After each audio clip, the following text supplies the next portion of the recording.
All right, thank you, Mr. Yang.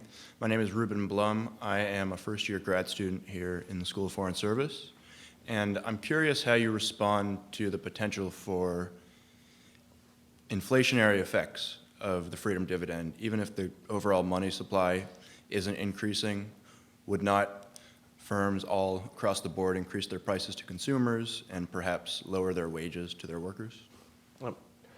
So I dug into it, and most of the things that we consume are not getting more expensive. So think about in your own lives. Media, electronics, clothing, automobiles, food for the most part, all relatively stable or getting better or getting cheaper. So what's been getting more expensive? Unfortunately, it's the really core things like education, housing, and healthcare.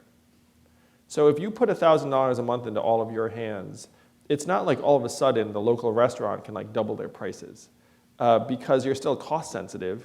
You're not made of money, you just have $1,000. And so if I'm like, hey, like, what's the local restaurant here? Tombs. How much does a meal at Tombs cost?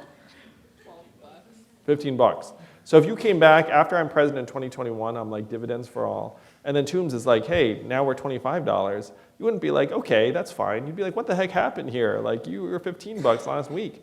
And then you'd go to the other restaurant, and there's still competition for your business across every vertical.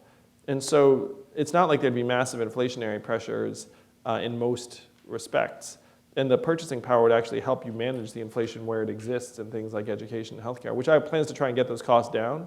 But there's no reason to think that Tombs and Verizon and everyone else is going to start like doubling their prices just because everyone has a little bit more money. Okay, thank you. And which dorm were you in at Exeter? I was at Peabody. Okay. What was the reputation of Peabody? A lot of video games. That sounds May have been different, but I was in Ewald, so our reputation wasn't vastly superior.